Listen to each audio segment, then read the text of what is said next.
a star tracker designed for anyone. Welcome back to Techstination. I'm Fred Fishkin. Joining us on behalf of Move, Shoot, Move Photography is Stephen Barnes. Hi, Stephen. Hello, nice to be here. Well, nice to meet you. I understand that you've been working with MSM just about from the start. So give us some background here. Yeah, they started back in 2017, building small star trackers, the same thing they're still doing. I joined them maybe a year afterwards. I bought it and have been helping them as a brand ambassador since then. Exciting. So MSM has what is called the NOMAD star tracker out there. Give us the overview of what it is and what it's designed to do. Right. This is their second version. Well, the idea of a star tracker is at night, there's a lot of things in the sky that you can't see just because they're so dim. So the sky is full of stuff. Some things, 5 times the size of the moon, are out there. It's so dim you can't see it. So for photography, what we want to do is capture as much light as possible. When you open a shutter, leave it open, all that light just combines to brighten up whatever's out there. So as long as we leave it open for the longer, we get more light and we can see what's out there in pitch darkness.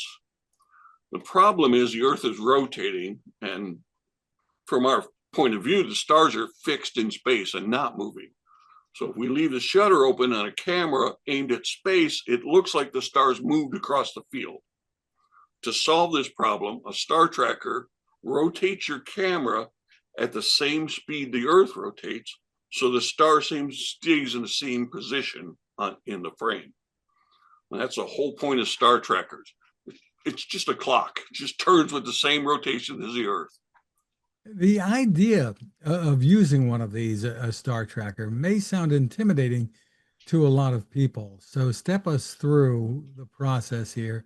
And I guess it really isn't all that intimidating, at least with this product, right? Not with this product. That's one of Move Shoot Move has 3 main goals: to make it very simple, very inexpensive, and very portable. And they won't change their design outside of those 3 goals. And so even the first product had additional features. The first model, the rotator, they got rid of those in the NOMAD. The NOMAD has an on-off switch now. That's it. You screw a ball head to it, put your camera on the ball head, turn it on, and it turns with the Earth. In order to align it so that it knows, so that it's turning in the right direction, you have to polar align the tracker. Move Shoot Move has simplified that by using a laser pointer. And in the northern hemisphere, you've got Polaris. All you have to do is attach the laser to the star tracker, point it at Polaris, and now you're polar aligned. It's that simple, much simpler than any other device, star tracker out there, or equatorial mount.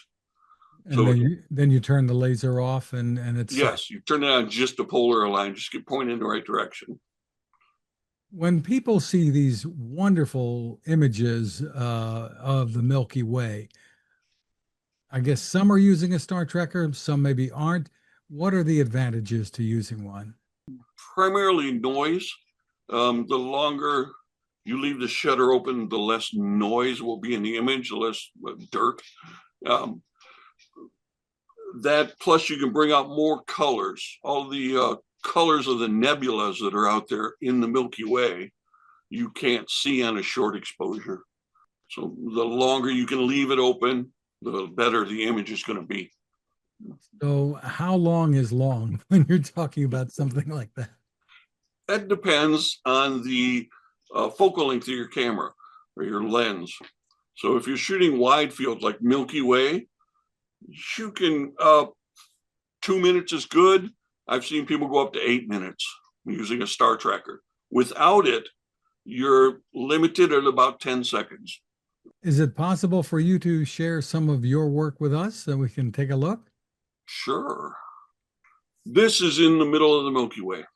This is, I believe, the Lagoon Nebula here and Trifid up here. these are shot actually with the previous version of the Star Tracker. See, normally these are all deep space objects that are out there in space as an Andromeda galaxy. It's huge. This one here is 5 times the size of the Earth. You can barely see it without a tracker. To get anything like this where you can see the objects that are out there, the different colors, things you'll need a star tracker for. And these were not taken with a telescope? Actually, these were taken with a very small telescope. This is it here. So it's the previous version of the star tracker, Move Your Move, and a very tiny telescope. But in something like this, where you're including the foreground, you'll take 2 different images.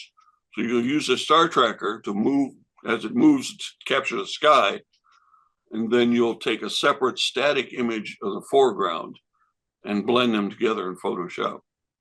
So the real hard work isn't taking the photos, it's processing them afterwards. Well, that is really terrific, Stephen. So I understand pricing starts at about $230. So it's not, if you're at all serious about photography, sounds like a very worthwhile investment. Oh yes, they try to keep it very inexpensive. A starting point for anybody who wants to get into shooting space. Terrific. And the site is moveshootmove.com. Well, Stephen Barnes, thank you for spending time with us. I'm glad to be here.